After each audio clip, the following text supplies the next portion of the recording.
नमस्कार बच्चों, मैं किरण प्रसाद सिंह आज की भूगोल की कक्षा में आपका स्वागत करती हूँ। बच्चों, आज हम कक्षा 11 का भूगोल विषय का अध्ययन करेंगे। हमारी जो दूसरी पुस्तक है भारत भौतिक पर्यावरण, उसमें से खंड 3 इकाई 5 प्राकृतिक वनस्पति का आज हम विस्तार से चर्चा इसकी करेंगे। चलिए तो हम देखते हैं। आपके स्क्रीन पर दिखाई दे रहा है बच्चों, प्राकृतिक वनस्पति जो चारों ओर फैली हुई है, उसका अध्ययन हम आज करेंगे। बच्चों, आज के जो विषय है हमारा, उसको सीखने के कई उद्देश्य आपके पूरे हो पाएंगे।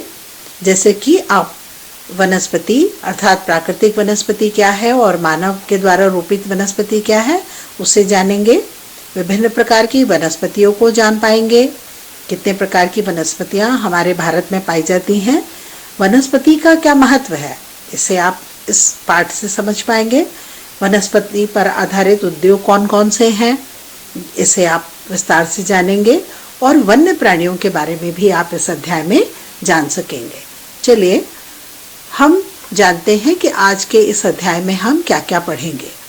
मुख्य रूप से आज हम प्राकृतिक वनस्पति का अर्थ, भारत में वनों के प्रकार, भारत में वन कितना आवरण है वनों का, वन का संरक्षण हम क्यों और कैसे करें, भारत में किस प्रकार के वन्य प्राणी पाए जाते हैं, और भारत में वन्य प्राणी के संरक्षण को विस्तार से हम चर्चा करेंगे। तो चलिए आइए हम आज का अध्याय प्रारंभ करते हैं।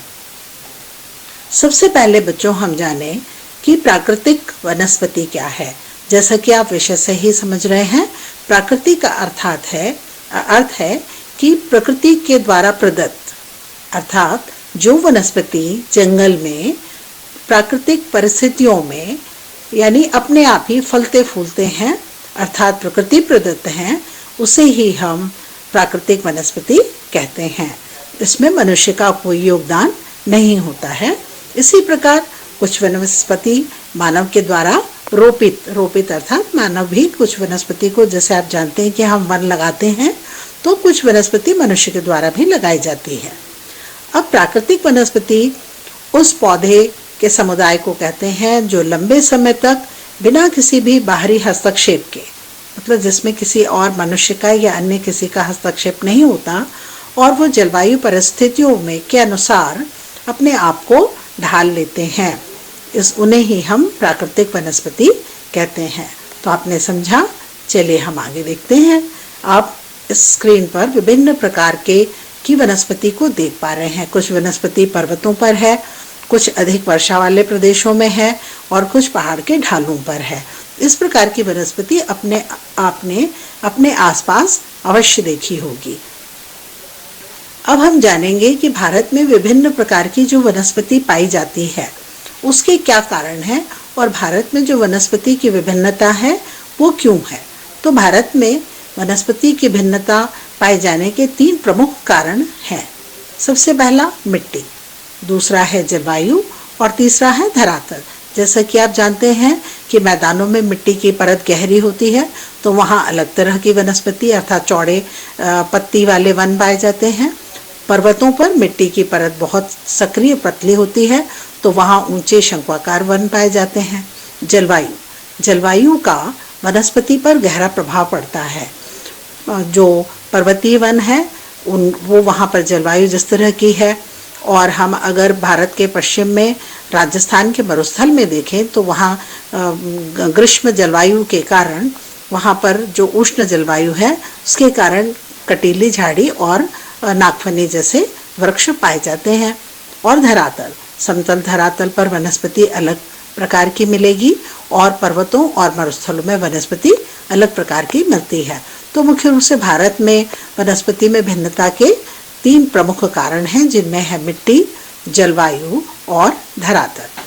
चलिए यहाँ आप इस चित्र में विभिन्न प्रकार की वनस्पति को देख पा रहे हैं। सबसे पहले चित्र में आप घने वन देख रहे हैं, जहाँ वर्षा बहुत अधिक होती है, भारत के पूर्वोत्तर राज्यों में, जहाँ पर इस तरह की वनस्पति, बहुत सघन वनस्पति पाई जाती है।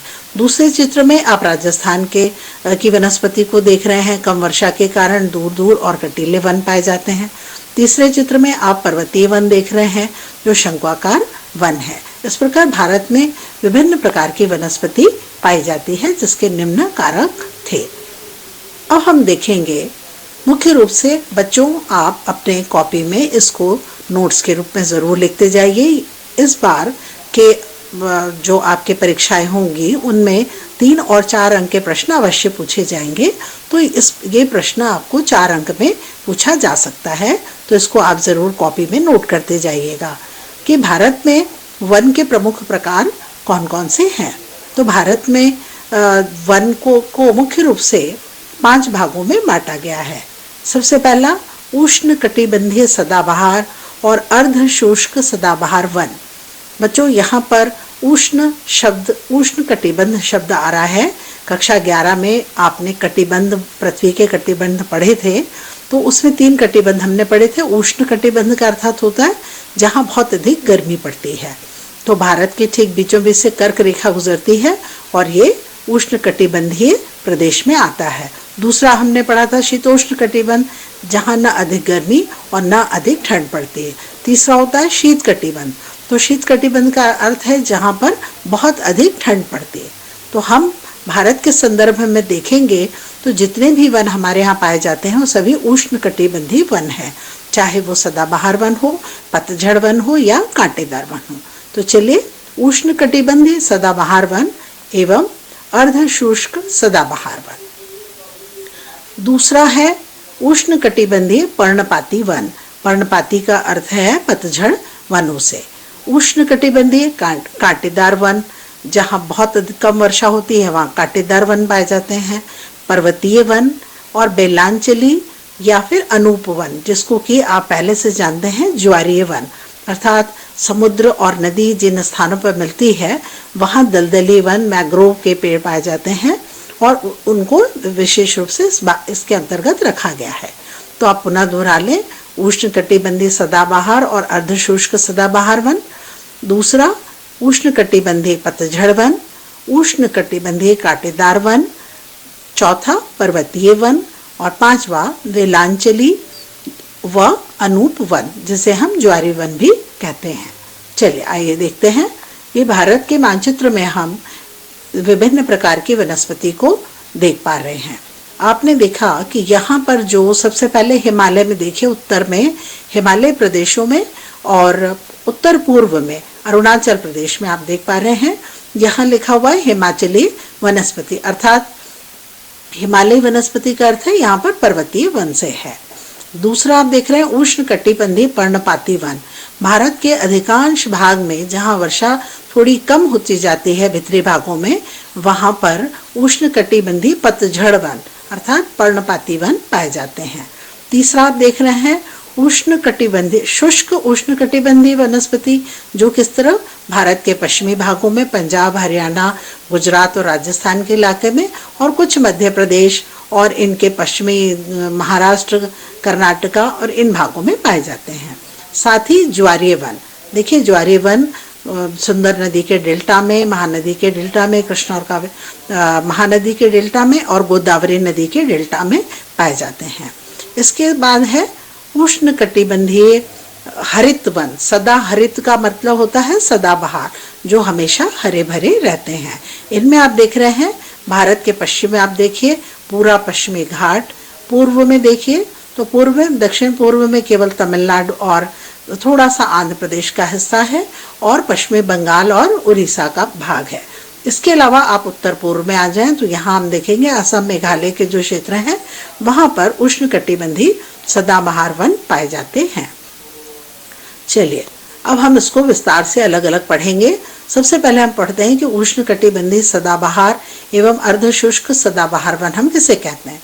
ये वन, यहाँ मैंने आपको पहले भी बता दिया कि उष्ण का अर्थ होता है बहुत गर्म प्रदेश, लेकिन सदाबहार क्योंकि भारत उष्ण कटिबंधीय देश है, लेकिन फिर भी जिन भागों में वर्षा 200 सेंटीमीटर से अधिक होती है वहाँ सदाबहार वन पाए जाते हैं। तो चलिए देखते हैं कि ये वन उष्ण और आर्द्र, मतलब जहाँ गर्मी भी हो और वर्षा भी अधिक होती है, उन प्रदेशों में ये पाए जाते हैं। मुख्य रूप से भारत के पश्चिमी ढालों पर, आपने जैसे चित्र में देखा था, उत्तर पूर्व की जो पहाड़ियां हैं उनमें और अंडमान निकोबार द्वीप समूह में ये पाए जाते हैं।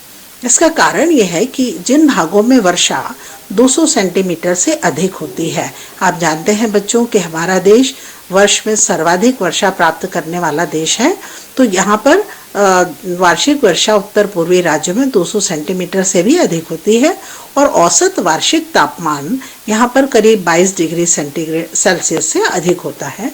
इसलिए यहाँ सदाबहार वन और अर्धशुष्क सदाबहार वन पाए जाते हैं। इसको हम और देखेंगे। ये देखिए, आप भारत के मानचित्र में देख पा रहे हैं बहुत अच्छे से कि आसाम के जो आपको काले रंग से दिखाई दे रहा है, भारत के उत्तरी पूर्वी राज्य, पश्चिमी बंगाल में, तमिलनाडु के तटवर्ती भागों में और पूरा पश्चिमी तटीय भाग जो भारत का पश्चिमी ढाल है उसमें मुख्य रूप से ये वन पाए जाते हैं। इसके अलावा हल्के रंग से आप देख रहे हैं उष्णकटिबंधीय पर्णपाती अर्थात पतझड़ वन। इन भागों में अपेक्षाकृत कम वर्षा होती है, इसलिए यहाँ पतझड़ वन पाए जाते हैं। चलिए आगे हम देखते हैं।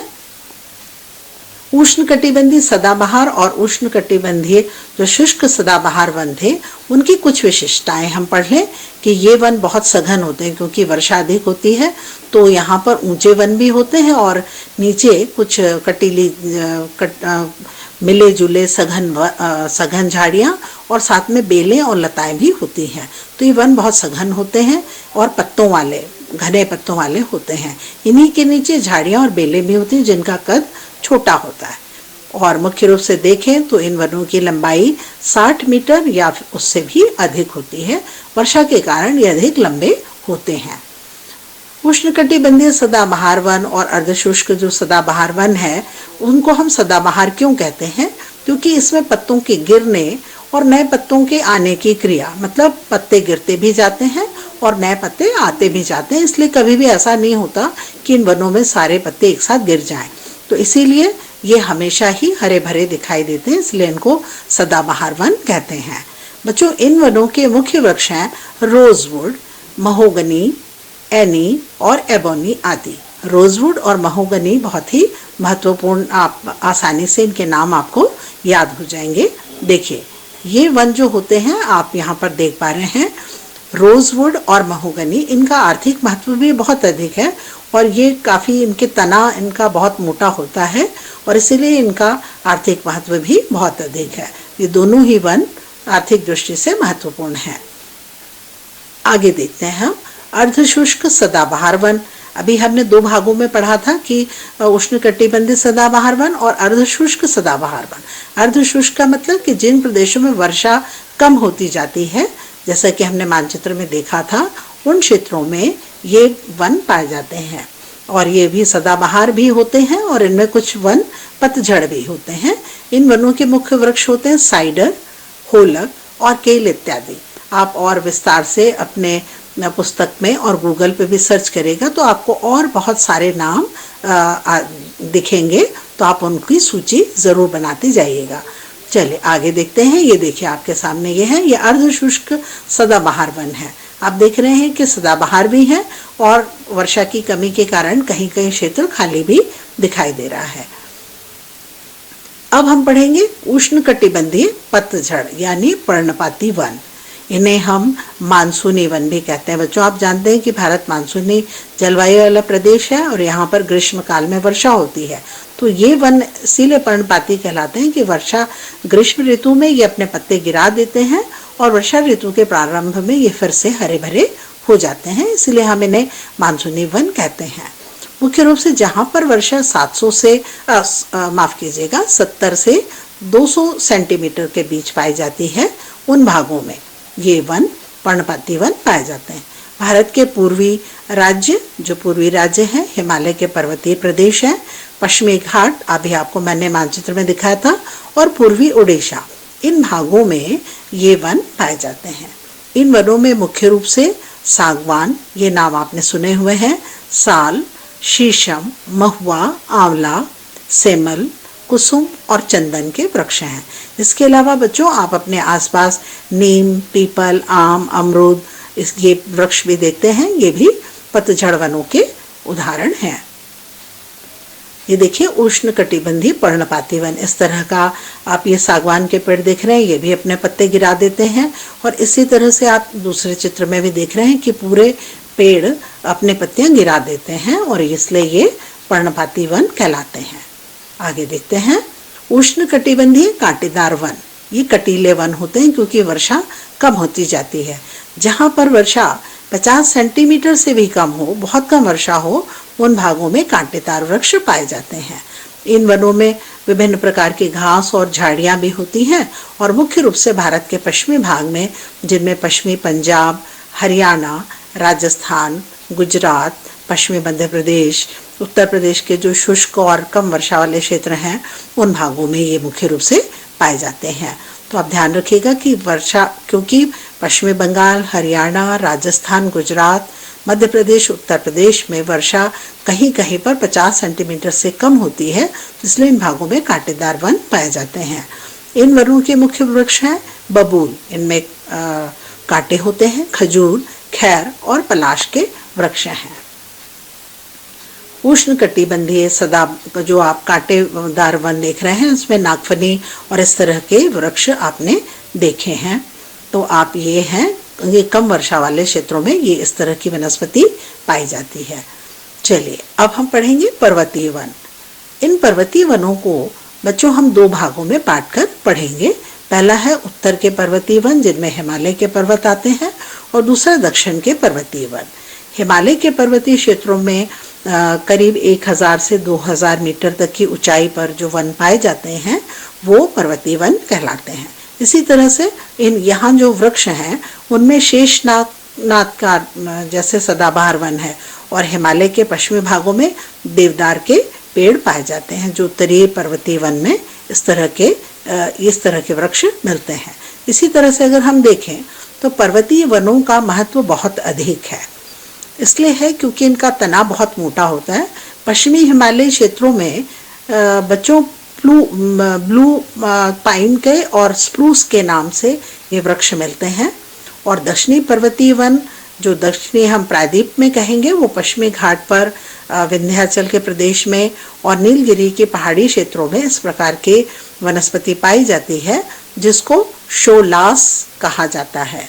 जो नीलगिरी के पर्वतीय क्षेत्रों में जो वनस्पति मिलती है, पर्वतीय वन पाए जाते हैं, उनको हम शोलास कहते हैं। बच्चों ये लघु उत्तरीय प्रश्नों में ज़रूर आप इनको तैयार करते रहिएगा।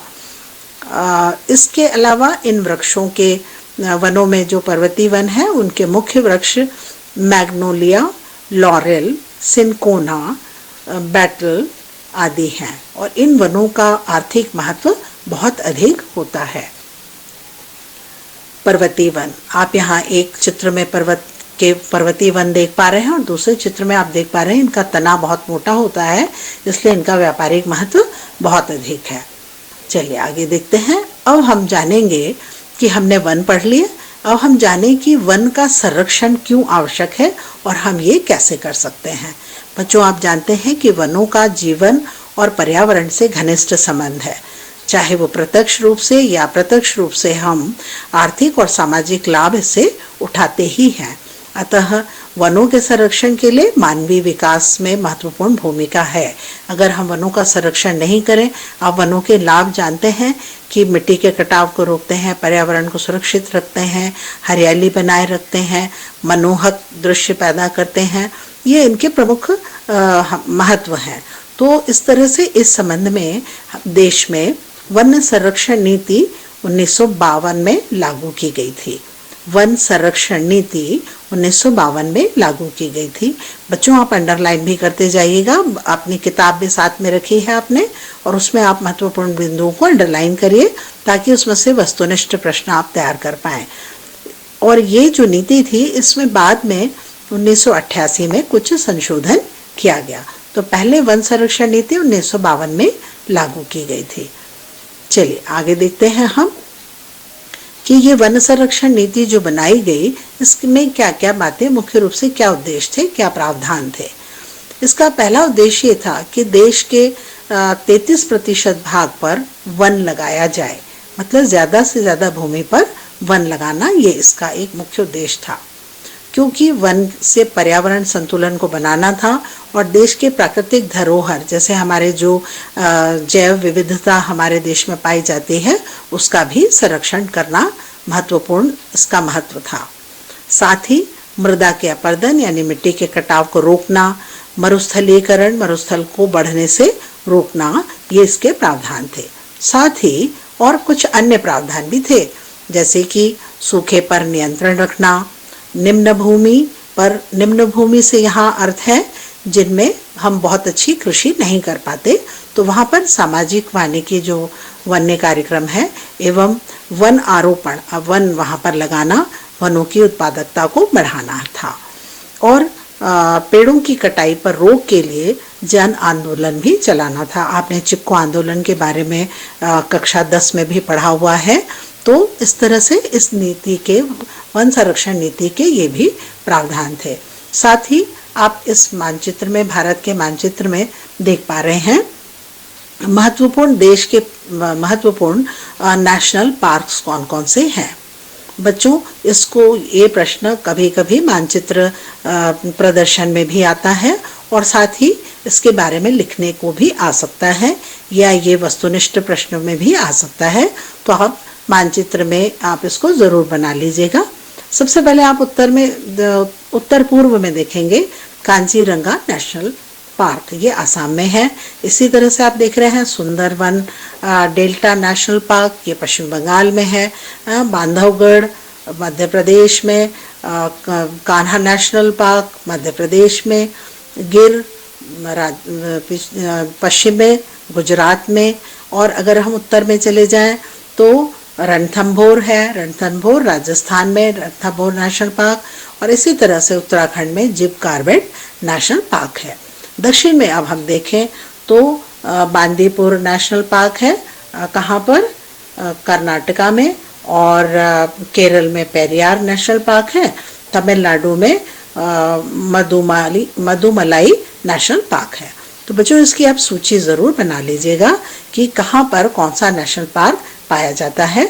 आप देखेंगे पूर्व में कांजीरंगा, अगर मानचित्र प्रदर्शन में आए तो अब आप इसको आसानी से भर पाएंगे। चलिए हम आगे देखते हैं। भारत सरकार ने वनस्पति और प्राणी जगत के संरक्षण के लिए कुछ महत्वपूर्ण कदम उठाए थे, और आपको मालूम है प्रोजेक्ट टाइगर सबसे पहले 1973 में प्रारंभ किया गया था। टाइगर्स जितने भी हैं भारत में, जो शेर की प्रजातियां हैं वो धीरे धीरे कम होने लगी थी, तो इन प्रजातियों को बढ़ाने के लिए ही प्रोजेक्ट टाइगर प्रारंभ किया गया था। मध्य प्रदेश में भी इसमें बहुत काम किया गया। दूसरा जो प्रोजेक्ट शुरू हुआ था वो एलिफेंट प्रोजेक्ट था। एलिफेंट यानी हाथी की प्रजातियों को बचाने के लिए वो 1992 में शुरू किया गया। इसी तरह से मगरमच्छ परियोजना, प्रजनन परियोजना, हंगुल परियोजना और हिमालय के कस्तूरी मृग, आपको मालूम है कि कस्तूरी प्राप्त करने के लिए मृग का शिकार किया जाने लगा था, तो उसको बचाने के लिए हिमालय में कस्तूरी मृग एक बचाने के लिए उसकी परियोजना प्रारंभ की गई थी। तो मुख्य रूप से भारत सरकार के द्वारा प्राणी जगत के संरक्षण के लिए निम्न महत्वपूर्ण परियोजनाएं चलाई गई थी। प्रोजेक्ट टाइगर 1973 में, प्रोजेक्ट एलिफेंट 1992 में, मगरमच्छ परियोजना, हंगुल परियोजना, हिमालय कस्तूरी मृग परियोजना प्रारंभ की गई थी। अब बच्चों, आज के जो हमने अध्याय पढ़ा उसमें से कुछ महत्वपूर्ण प्रश्न आपको अब करने हैं। सबसे पहले आप देखेंगे कि प्राकृतिक वनस्पति का अर्थ लिखिए। आपने पहले स्लाइड्स में ही पढ़ा था, पहला स्लाइड जो था उसमें आपने पढ़ा है कि प्राकृतिक वनस्पति किसे कहते हैं। दूसरा महत्वपूर्ण है प्रश्न कि प्राकृतिक वनस्पति को प्रभावित करने वाले कारक कौन कौन से हैं। बच्चों, ये जो प्रश्न मैं आपको बता रही हूँ ये 3 या 4 अंक के आएंगे, जिनका उत्तर आपको 50 से 60 और मैक्सिमम 75 शब्दों में इनका उत्तर लिखना होगा। तीसरा प्रश्न है भारतीय वनों के प्रमुख प्रकार लिखिए। ये प्रमुख प्रकार अलग अलग भी आ सकते हैं कि उष्णकटिबंधीय सदाबहार वनों के बारे में लिखिए, या उष्णकटिबंधीय पतझड़ वनों के बारे में लिखिए, या उष्णकटिबंधीय कांटेदार वन के बारे में लिखिए, अथवा हिमालय के पर्वतीय वनों के बारे में लिखिए। ऐसे अलग अलग भी आ सकते हैं। फिर है अर्धशुष्क वनों के प्रमुख वृक्ष कौन कौन से हैं। साथ ही और महत्वपूर्ण वृक्ष प्रश्नों में हम अगर जोड़ें तो पर्वतीय वन भारत में कहाँ कहाँ पाए जाते हैं, इसको आप मानचित्र में भी बना लीजिएगा। पर्णपाती वनों के प्रमुख वृक्ष कौन कौन से हैं, जो हमने पढ़े हैं वो आप लिखें। इसके साथ अपने आसपास के जो वातावरण है हमारे आसपास का, उसमें आपको कौन से वृक्ष ऐसे दिखते हैं जो कि पर्णपाती हैं, उनकी भी सूची आप बनाइए। पर्वतीय वनों का महत्व लिखिए। से साथ ही वन संरक्षण नीति क्या है और इसके कौन कौन से प्रावधान थे, अर्थात इसके क्या उद्देश्य थे, ये आप लिखेंगे। और अंत में मैं एक प्रश्न आपको जरूर दूंगी कि भारत के मानचित्र में आप प्रमुख नेशनल पार्कों को दर्शाइए। अभी आपने पढ़ा है और इसको बहुत आसानी से आप बना सकते हैं। फिर भी मैं कहूँगी कि बच्चों जब भी आप पढ़ने बैठें तो अपनी किताब अपने साथ रखें और महत्वपूर्ण बिंदुओं को अंडरलाइन भी करते जाइएगा। इन में से आप लघु उत्तरीय और अति लघु उत्तरीय प्रश्नों को भी बनाइए और स्वयं उसकी तैयारी करिए। इस अध्याय में से ये आपका अध्याय भाग 1 था और इसका भाग 2 भी हम जल्दी ही उसे पढ़ेंगे। आज के लिए इतना ही। मैं आशा करती हूँ कि आपको बहुत अच्छे से ये पाठ समझ में आ गया होगा। नमस्कार।